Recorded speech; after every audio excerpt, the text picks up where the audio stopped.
अगर आपको भी पॉलिटिकल साइंस बोरिंग लगता है तो आज से नहीं लगेगा। सो हेलो स्टूडेंट्स,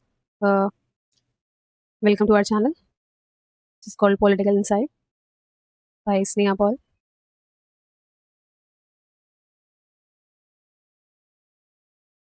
जो CUT UG के लिए एंड PG के लिए पॉलिटिकल साइंस एक कंटेंट के लिए डेडिकेटेड चैनल है। हम बात करेंगे CUT UG के सिलेबस की, इसके चैप्टर्स की, इसके यूनिट्स की एंड इसके सिलेबस की कवर करने के बाद हम शिफ्ट करेंगे PG पॉलिटिकल साइंस पे। देन फिर हम बात करेंगे UGC नेट की। फिर हम बेस से सुपर स्ट्रक्चर तक चलेंगे, जो हमारा मार्क्स का आइडिया है, बेस टू सुपर स्ट्रक्चर। तो ऐसे ही हम कवर करेंगे सबसे पहले CUT UG, जिसमें 11-12 का पूरा NCERT का हम सिलेबस देखना है और कंटेंट कवर करेंगे। इसके बाद हम PG पे जाएंगे, जिसमें DSSB, political science, UGC net and कई असिस्टेंट प्रोफेसर के एग्जाम जैसे TDT के एग्जाम भी इसी कंटेंट से कवर कर सकते हैं आप इसी चैनल पे, जो आपके लिए फ्री ऑफ कॉस्ट रहने वाला है। Free of cost value provide करेंगे हम यहाँ पे पॉलिटिकल साइंस के लिए। सो ये चैनल बेसिकली डेडिकेटेड है CUT जैसे एंड कॉम्पिटेटिव एग्जाम जैसी एग्जाम्स के लिए। तो हम स्टार्ट करेंगे अपनी क्लास को CUT UG मई 2026 एग्जाम के लिए कंटेंट कवर करेंगे, जिसमें हम ऑल्टरनेटिव डे पर डे 1 पर हम देखेंगे कंटेंट को या चैप्टर्स को, सिलेबस के चैप्टर्स को, एंड सेकंड डे हम प्रैक्टिस करेंगे MCQ की, PYQ की एंड एक्सपेक्टेड क्वेश्चन की, क्योंकि स्टूडेंट्स सबसे ज़्यादा इंपॉर्टेंट हमारे लिए प्रैक्टिस होती है एंड कंसिस्टेंसी होती है। अगर आप कंटेंट पढ़ लेते हैं, कंटेंट को कवर कर लेते हैं, सिलेबस कवर कर लेते हैं, but without MCQ and without practice exam next to impossible हो जाता है निकालना। तो इसलिए consistency and focused and practice बहुत ज़रूरी है। बिल्कुल भी टफ एग्जाम नहीं है, वेरी इजी एग्जाम। स्टूडेंट डर जाते हैं इस एग्जाम से और सिलेबस देख के कि इतना बड़ा सिलेबस है, बट ऐसा नहीं है।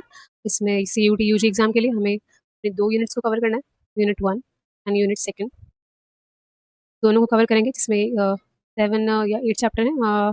हम ऑन एवरेज देखा जाए तो हमें टोटल मिला के 15 चैप्टर्स को कवर करना है, जो हम डिटेल में एग्जाम फोकस्ड तरीके से पढ़ेंगे। यहाँ पर आपको exam focused and exam oriented तरीके से पढ़ाया जाएगा। कोई भी आपको इसमें एग्जैजरेट इन्फॉर्मेशन ऐड नहीं की जाएगी, वही यहाँ पर कंटेंट प्रोवाइड कराएगा जो एग्जाम पॉइंट ऑफ व्यू से रेलेवेंट है। और यहाँ पर प्रैक्टिस भी एक्सपेक्टेड क्वेश्चंस को PYQ एनालिसिस के बेस पर ही हम यहाँ पर देखेंगे, करवाएंगे। सो आगे बढ़ते हैं, बात करते हैं अपने सिलेबस की, क्योंकि सिलेबस पढ़ने से पहले सिलेबस को जानना भी ज़रूरी है। तो आगे देखेंगे। फर्स्ट ऑफ ऑल हम बात करेंगे अपने इंडियन पॉलिटिक्स की, इंडिपेंडेंस के बाद वाली। तो हम यहाँ पर इंडियन पॉलिटिक्स देखेंगे। इंडिपेंडेंस के बाद सबसे पहले हम देखेंगे वन पार्टी डोमिनेंस को देखेंगे, जिसमें हम पहले 3 इलेक्शंस के बारे में पढ़ेंगे एंड नेशनल लेवल पर कांग्रेस की सिचुएशन के बारे में देखेंगे एंड डोमिनेंस के बारे में देखेंगे एंड ऑल देखेंगे। इसमें हमको बेसिकली कांग्रेस के डोमिनेंस एंड उसके नेचर के बारे में पढ़ना है। And second one is nation building के बारे में देखेंगे और उस कंटेम्प्रेरी टाइम पे क्या क्या हमने प्रॉब्लम फेस की थी, हमारे सामने क्या क्या क्वेश्चन थे और क्या क्या हमारे सामने चुनौतियाँ थी, ये हम देखेंगे। इसमें हमको नेहरू जी के व्यू का कॉन्टेक्स्ट देखना है एंड के उस समय हमारे टाइम पे माइग्रेशन की एंड कश्मीर की समस्या एंड रीऑर्गेनाइजेशन ऑफ स्टेट्स के बेस की समस्या एंड ये लिंग्विस्टिक प्रॉब्लम्स एंड कॉन्फ्लिक्ट्स देखने को मिलता है, जो यहाँ पर पढ़ेंगे, कवर करेंगे। Third one is plan economy के बारे में हमें पढ़ना है। यहाँ पे प्लान इकोनॉमिक की पॉलिटिक्स देखेंगे चैप्टर 3 में, जिसमें हम 5 ईयर प्लान देखेंगे एंड स्पेशल इकोनॉमिक जोन देखेंगे, जो न्यू इकोनॉमिक जोन थे वो भी देखेंगे हम यहाँ पे। चैप्टर बहुत ज़्यादा लॉन्ग नहीं रहने वाला, इसको हम अपने 20 मिनट्स की क्लास में कवर करेंगे। ईच एंड एवरी चैप्टर हम 30 to 45 मिनट्स की क्लास में कवर करेंगे, वो भी एग्जाम फोकस और एग्जाम ओरिएंटेड तरीके से।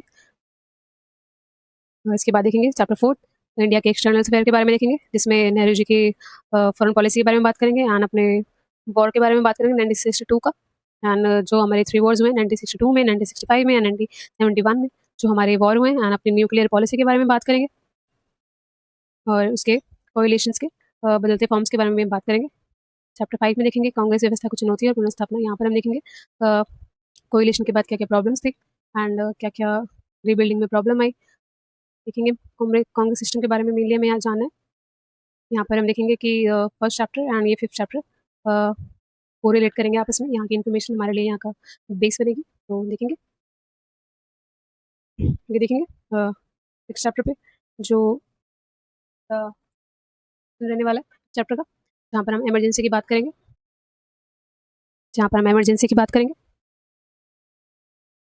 कि क्यों वहाँ पर इमरजेंसी लगाई गई, क्यों हमें कॉन्स्टिट्यूशनल फेलियर देखने को मिला।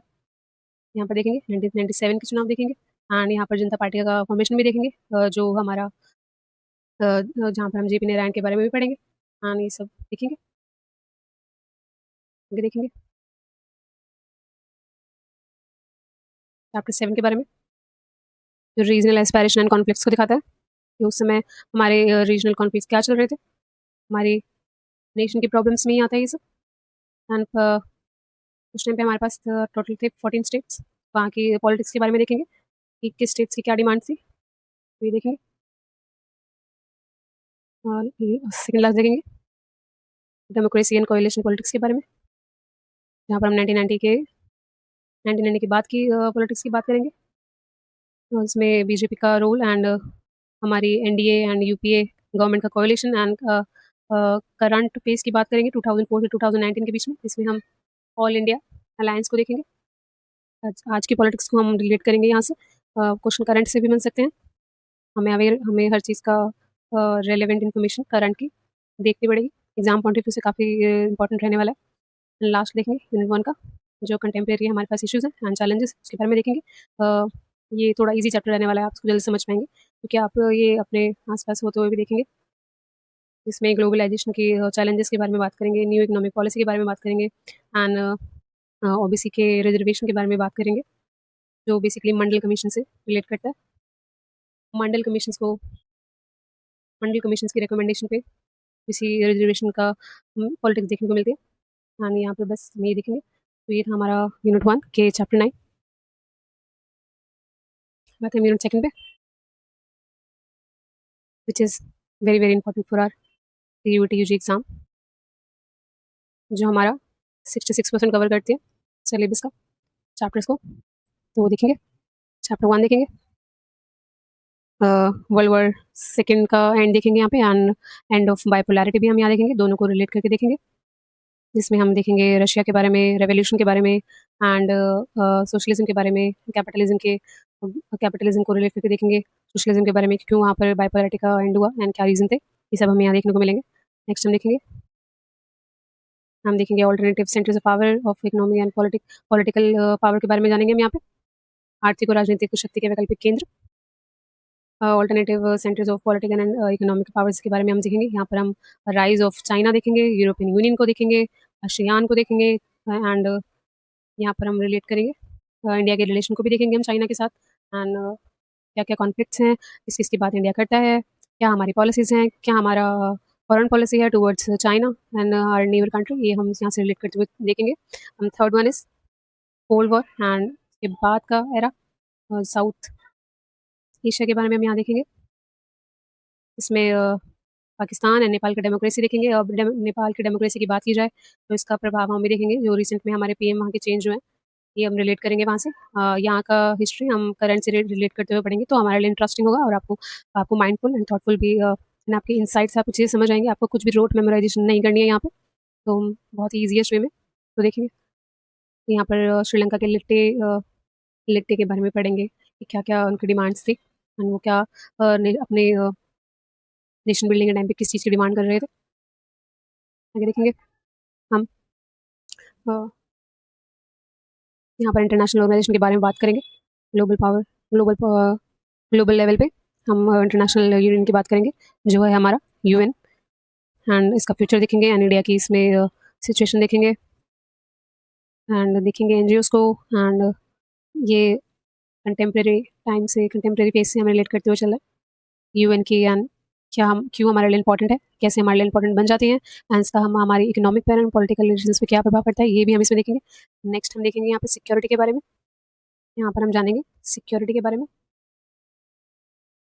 और इस पे हम क्वेश्चंस हमको जैसे कि मैंने पीवाईक्यू का एनालिसिस जितना भी किया है उसमें से एक क्वेश्चन हमें देखने को मिलता है इंडिया का इंडिया का point of view security reason से कि इंडिया की न्यूक्लियर पॉलिसी क्या है, इंडिया किससे एग्री करता है, इंडिया किस न्यूक्लियर पॉलिसी पे साइन करने से मना करता है, किस चीज़ से रिफ्यूज़ करता है, किस चीज़ को एक्सेप्ट करता है, ये सब हमें यहाँ पे देखने को मिलेगा।